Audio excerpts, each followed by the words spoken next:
This is For Advisors by Advisors. I'm your host, Evan J. Mayer. And today we have a very special guest, Mr. Tony Sirianni. Hey, how you doing, Evan?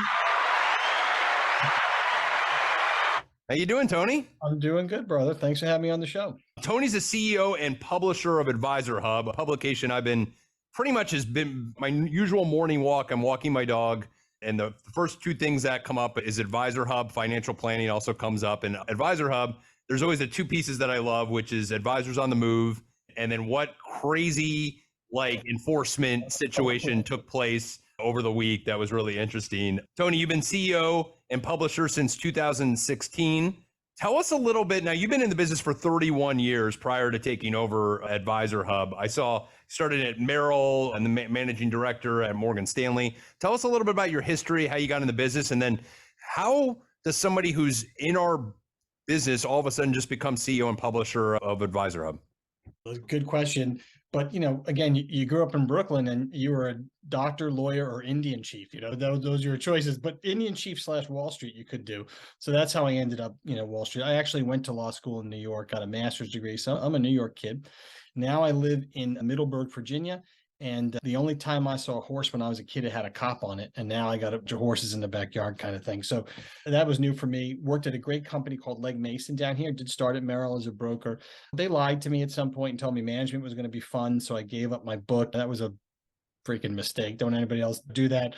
But it landed me. I ended up here. I started in that 2010 debacle when everything sort of went sideways. I'm trying to think that the years I started Advisor Hub, I think before that, but I don't remember the exact date, but it's been about 7-8 years, I think, since we've been doing this. But back in that 2010, everything kind of fell apart. Smith Barney went out of business. Smith Barney bought Legg Mason, and then I was just, dead center of all that nonsense that went on there. And eventually, after they keep cutting your pay, and I think there were 1,200 managers when we joined Morgan Stanley between the two firms. And when I left, I think there were like 80 of us. There just was getting restricted. And I figured I can go broke on my own. I started Washington Wealth Management, which became Kestra Private Wealth. And then I started Steward Partners, which was now still a great firm, growing and doing well. I rolled out the PR and marketing functions out of Steward, and I took on clients like Raymond James and Hightower and people like that, and started advising firms, and sort of took off there. I had the opportunity to buy Advisor Hub, which was a lot of fun. It was a salacious blog when I bought it and turned it in, I think, to the best news site on the street. We've sort of changed the way news coverage works in our business, which has been fun and exciting. And we have these great events. We have about 2 magazines. It's just, done what it's done. It's interesting too, because most of the people that were on these financial scenes are not people that were from our business and that truly understand us as advisors. And the interesting thing, and it's very similar to the show, basically a blog, if anything now, a speck on the dot. But the concept of the show was advisors talking to other advisors and talking to other people that are of interest to advisors in the business. And Advisor Hub has turned completely into that. And the fact that you come from that business and that background, it must be interesting to you when a writer or somebody comes up with an idea or an article and you're like, this is not going to resonate with advisors. All the time. And although we have a great editor, Mason, who's the editor in chief over there, he's been doing this for a long time. He really understands the business. But, still, I always feel like, well, this is the angle, guys. This is not the way to do it. That's the way to do it, only because I've done it, or this is the way that works in reality. Sometimes that's a good thing to tell, bro. Well, this is what the firms are telling you. This is what the news kind of says. But in reality, this is the way it works. You walk into an office, this is what happens. So that's been, I think, helpful. And you still own Steward Partners? I don't own the whole thing. I'm an owner. Oh, got it. I have my shares. I don't know what you would call it, founder shares. Got it. But you still are practicing as far? No, I'm not. No, I'm not. This is full time. I do this and I consult. So I have a consulting practice where it's mostly CEOs and presidents of firms, things like that. But of course, having been an advisor informs everything that I do. And it's more of the consulting you're doing is kind of on where the practice management business is going, where the advisor role is headed. Like I don't know of anyone else who's was a managing director at a bunch of wirehouse firms and started 2 multi-billion-dollar RIAs, right? So you just narrow the gap, and then you add Advisor Hub into it. The great thing about that is I really have my ear to the ground, hear everything that's going on. We do series of predictions every year and things like that. So it's just in a unique position, but all because I like doing it. It's just fun. And how much time do you spend weekly at Advisor Hub? It's a full-time job. It's one of those things you can, you wouldn't, We've had to sort of invent everything, and we've sort of, events is a big thing, for instance. Everybody has an event, but we didn't, of course. We had nothing. So we've just had to sort of build it as we go. Very cool.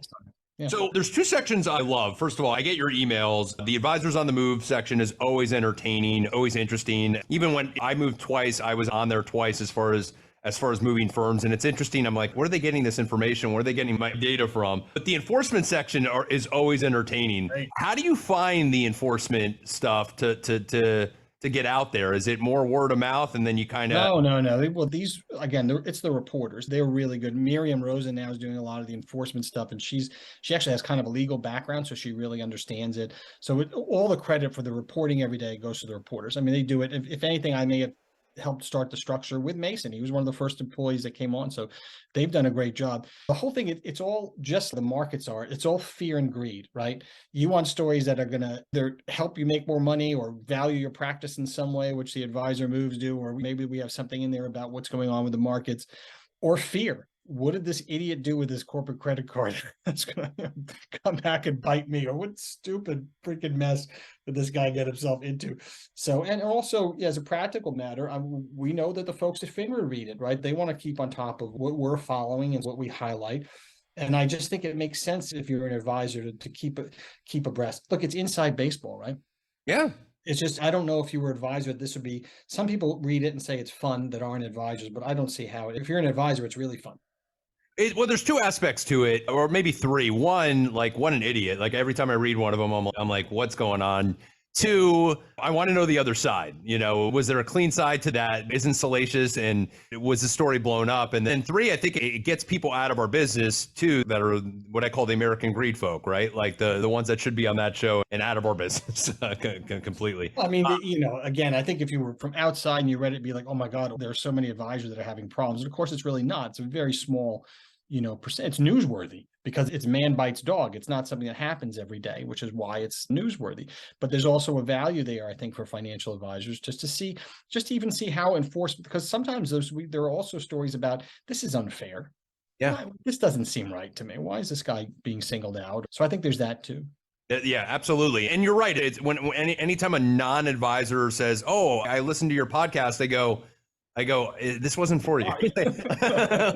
This wasn't for you, so. I mean, I always say we do three kinds of stories you talked about. And all of our stories are original, right? So they come from the reporters have to report them every day. They're tasked. They have at least 3 new stories that no one else has. They'll get picked up sometimes New York Times, Wall Street Journal, because they don't have desks. The guy who writes on our beat for the Wall Street Journal, he's got 10 other things to do, right? They have more important things to do.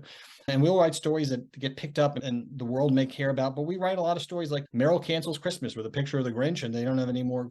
Well, nobody cares about that except our guys who really care about it. You know what I mean? So it's an audience I'm very grateful that it's so engaged and that and they help us, by the way. A lot of our stories come from the audience. Yeah, I would figure you have sources that are in the business that can help shed light for you. Talk to me a little bit about the deals and comp page. So I went onto the website. I thought the idea was phenomenal that you could show what payout grids are, what advisors are getting compensated on front end and back end bonuses. But what I did notice is that there are like 3 or 4 firms that are sharing that information. Many of the firms on there are not. It's more of a promotional piece for them. I was wondering, we don't have that right now. If I was looking to leave, and you have Advisors on the Move, right, that section, but if I was looking to leave, I would love the idea to go to the deals and comp section and be able to break down what everybody else is out there paying. Have you thought about... You have a general idea. I think you can go through those pages and figure it out, who's doing it. But look, it's also what they want to share, and they're obviously trying to... I think it's a one-stop shop to look at firms. They'll put their best foot forward. Yeah, sure, that's a pitch, but that's the idea, you know what I mean? And thank goodness to the rising gods. We want people to be on the site and talking to our audience and saying, hey, we respect these and get the guys enough that we're going to put ourselves out there. So I think that's what happens. But some firms are very transparent and some aren't. And maybe that should give you an idea of who to talk to. I want to dive into that last sentence, though. Why not be transparent with, and again, I understand on the wirehouse side, but on the independent side specifically, why not be transparent about what you guys offer? I think also sometimes when you look, I'm not trying to make a thing here, but having run a couple of those businesses, I think today, it's different. It's a different world. I think there's independent with help. There's, there's dual, there's this, there's so many other things. I think what's going on in our industry, and just keep reminding me if I don't answer the question directly, but there's a move to the middle, right? So these first battles, I remember myself, or Cheryl Penny, some of these other guys, we came out of the wirehouses, started our firms, and it was a challenge just to educate somebody from a wirehouse as to what it was to be independent. And by the way, I think the wirehouse options are great for some people, right? It's still a good option if that's what you want to do. But it was educating. I don't know what this is. Let me try to explain to you. And it was hand to hand and trying to figure it out. Nobody looked at the independent space, no big producers, right? All of a sudden today, it's a different story. Everybody looks at the independent option, okay? But they have different notions about what that is. And there are so many things. So to say it's not really apples, it gets to a point where when you know these firms well, it's not apples to apples. I'm giving you real estate. I would not touch your real estate. I'm giving you support. I'm not giving you anything. So if somebody's got 100%, somebody's got 90%, you're getting, what are you getting? It's very hard to compare. So you have to educate yourself today to figure out where it is. I think that firms are moving to the middle. This on one side are the wires. On the other side, these quirky RIAs or mass marketing RIAs, right? Everyone else has accepted this notion of the primacy of the client, the primacy of the advisor-client relationship.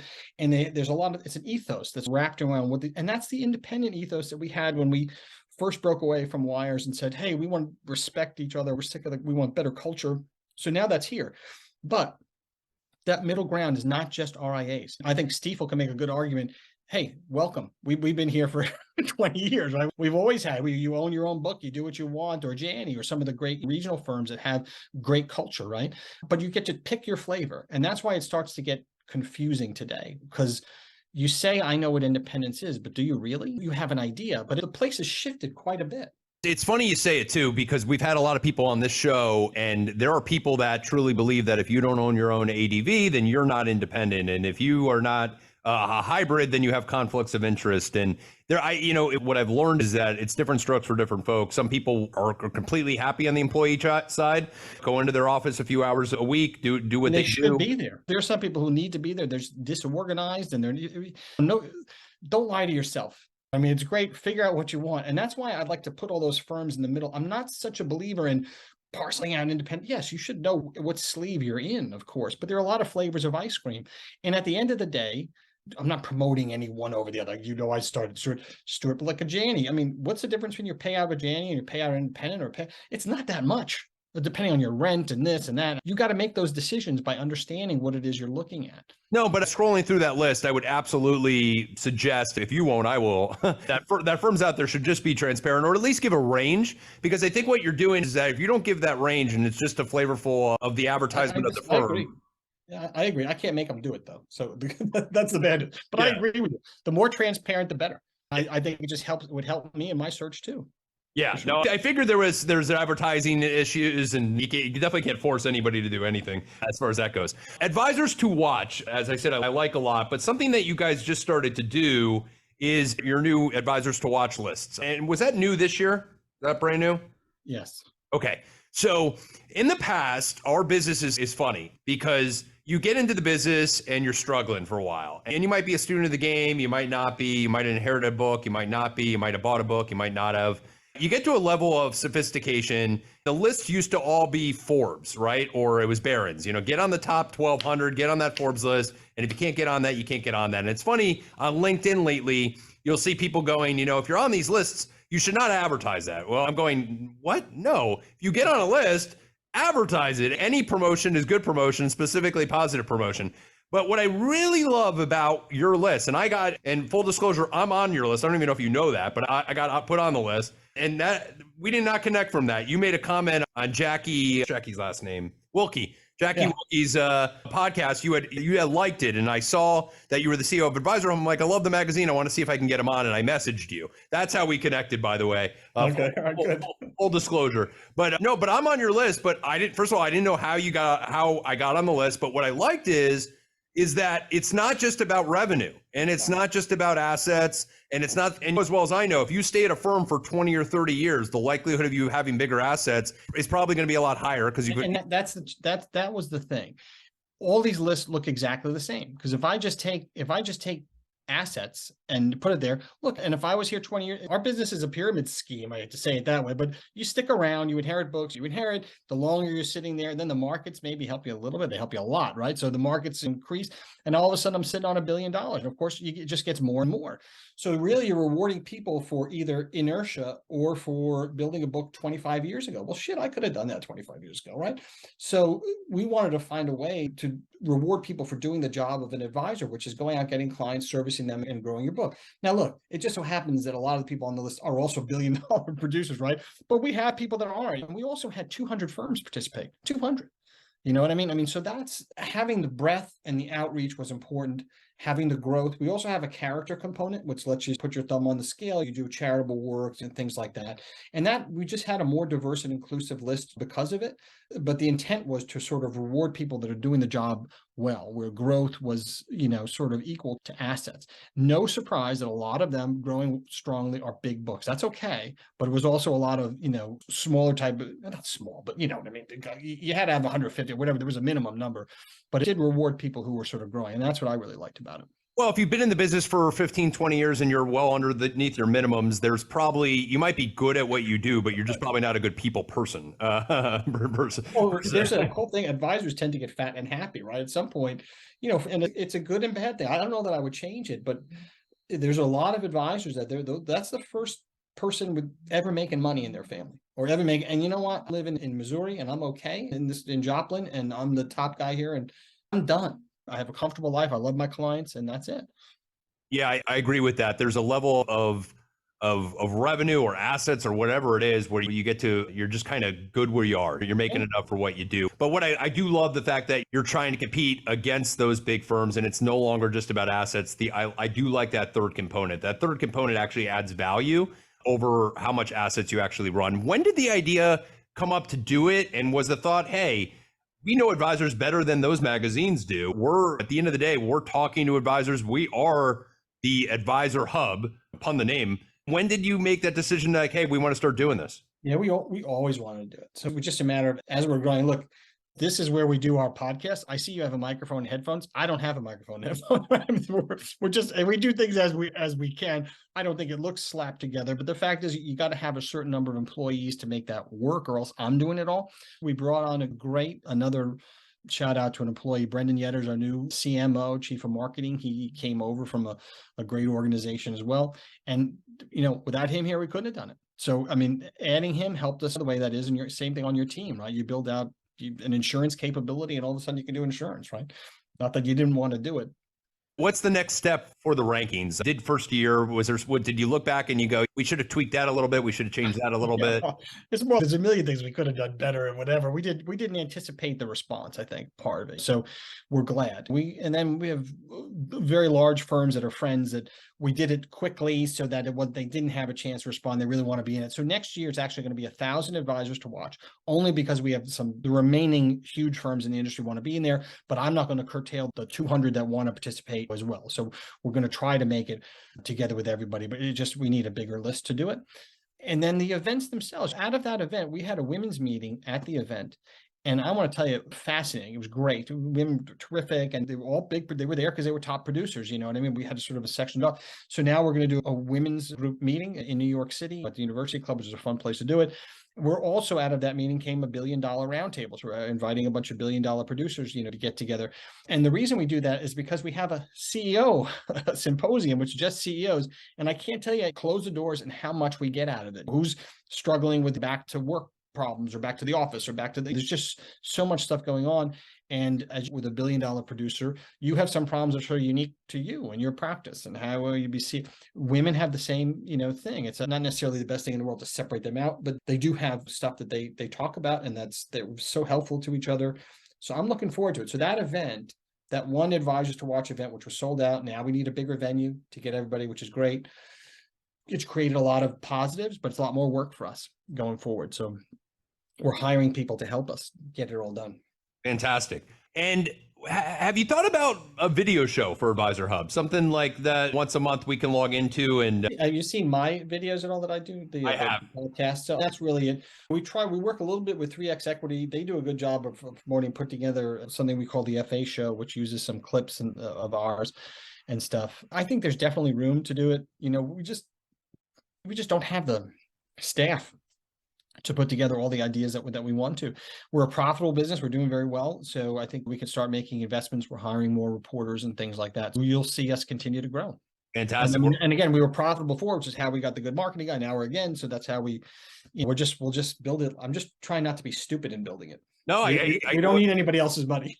Well, and I think the most important thing is building it as great as a CEO and as an entrepreneur. You want to build your business, but at the end of the day, keeping it grassroots to the advisor, I think, and not trying to, and you do a great job of that, by the way, not segregating independent advisors or wirehouse advisors or bank advisors. Really, it's a one-stop shop for everybody. And I think that's I'm glad great. you see that, because I think that's also unique. That really wasn't done. People benefited from siloing advisors, and I just think it's a mistake. I think it's a huge mistake because people, as you said, deserve to be in certain channels based upon. And also there's movement between channels. So the one constant is that we have all this movement. How can you have a publication that's only one thing if people are moving between things? So, I mean, you want to talk to everybody. Absolutely. So I want you to remember putting your management hat on for a minute and give some advice to advisors out there that maybe they're not at the financial number that's stopping them, but they hit a number, they hit a wall, and they just don't go past that. And it's not from lack of effort. It's just lack of missing a couple fundamental things. What are those things that you normally see out there that you go, you fix that, that's normally the game changer? All right. I'll tell you a story. Just got to give me a minute with it. It's a story I love to tell. So I don't think maybe you've heard it before, but it's about the coach who comes into an advisor's office. You've heard about this one, and he comes in and the advisor's like, I'm too busy. And he goes, well, look, I've been increasing people's business. It's 30% a year. And I goes, just I don't have time for this. And he goes, well, I work with Marvin upstairs and I work with Mike down the hall. And he goes, those are the two top producers in this guy's office. He's like, oh, okay. Well, what do you do? He goes, I work with their socks. And they change. And he starts throwing them out the door. He closes the door. He goes, that guy's nuts. But he's intrigued. He sees all the facts and figures. He calls up Mike and Marty. He goes, you work with this guy? He goes, yeah. He says, you can't believe it. The socks, I'm doing 35%. The other guy goes, I'm doing 40% better. The guy goes, I can't believe this. He calls the coach, goes, okay, whatever it costs, I'm in. Coach goes, good. I'm going to send you a package of socks. They're going to arrive at 7:00 in the morning. I want you to be there. And he goes, I know it sounds crazy. We may have to change the socks during the day. I want to talk to you. So at 7:00 at night, I'm going to call you and we're going to go over the socks. Okay. He starts doing this. He changes them some days from green to red, or whatever the coach tells him to do. And in a quarter, his business is up 25%. Now, he may think it's the socks, but it's the fact that he's in the office at 7 in the morning and he leaves at 7 at night. I don't think it matters. I don't think it matters in one way at all what you concentrate on. Just work hard. Every advisor knows what they have to do. They don't need me to tell them, but they got to get their ass into the office and they got to sit there and work. And you could be inefficient. There could be things you're doing that are easy to tell, oh, we're not doing this, we're not doing that. I have no problem with the thought of getting a coach and asking a question, where can I be better and everything else. But at the end of the day, it's going to be work. You know how to do the job. You wouldn't have 10 clients if you didn't know how to do the job. You know how to talk to people. You just have to get yourself organized, and you got to realize work. We talked about lazy guys who get fat and happy. That's okay. No one can force you to do more. And I also think ADD affects 1 out of every 1 financial advisor. So if you keep moving around and switching from one to the other and not putting your head down doing it, I've never found any advisor in my career, and I've literally managed the top advisors in the United States in a 20-something year management career. Hard work is the only factor that actually fixes things and makes things better. Here's the truth, because I normally won't get that answer, but that is the truth. Nothing replaces hard work and working on the right things too. And I would even say, no, it doesn't matter. Just work and you'll get it. Even if you're working wrong, it'll still work out.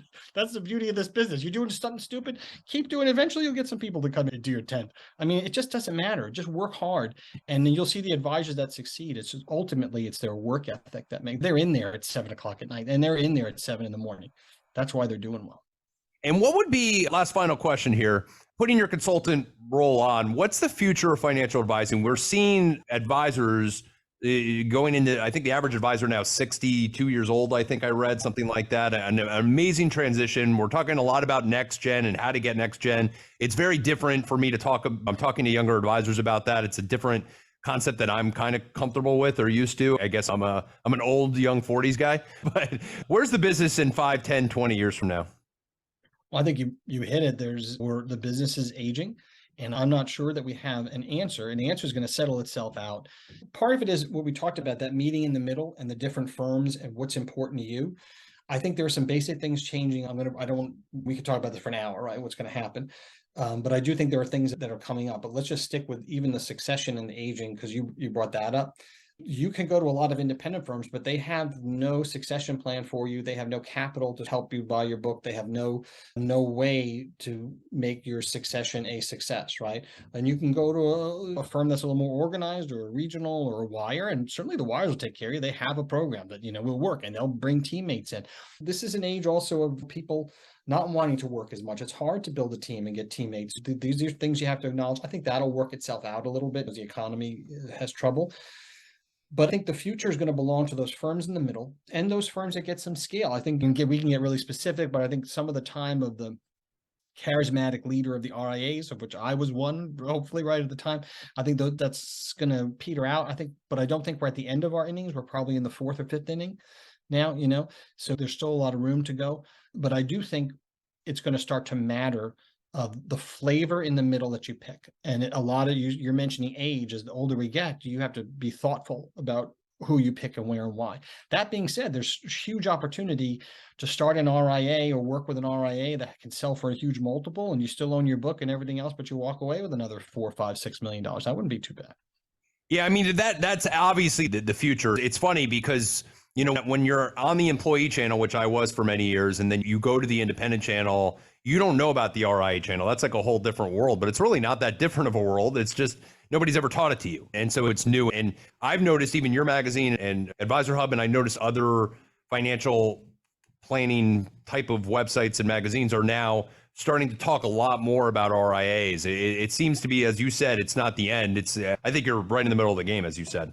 Yeah. And so if I would say what's dead center of that group, multi-custodial, multi-platform, and equity.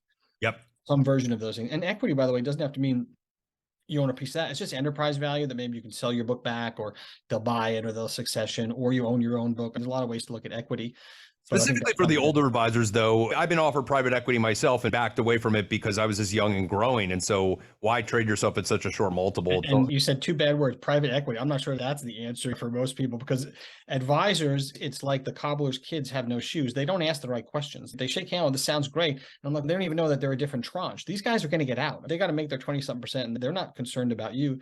And I always say, and one of the big things, and I'll talk about it in my predictions, is business guys versus deal guys. So we have a lot of deal guys in this business, and you have to understand as an advisor you want a business guy. You want somebody who can, or man or woman, you need somebody who understands a business, is going to help you grow your business, will help build a business, not just making a play.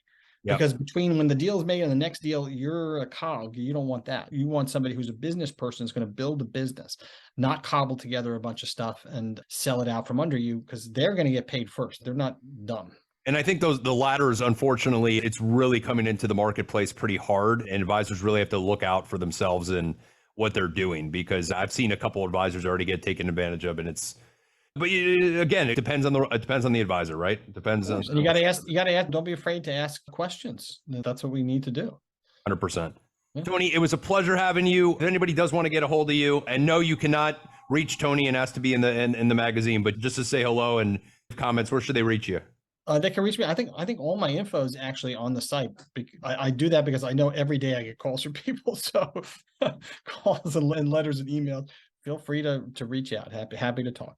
Absolutely. And if for those that have not checked out Advisor Hub, get on the email list first and foremost. It's the first email I check of the day. It either brings a laugh to my face, or I see a friend or somebody moving firms, and it's always an interesting thing. So Tony, thanks again for coming on. For those of you out there, hopefully you're enjoying the show, and we look forward to seeing you on the next one. Thanks. Thanks a lot.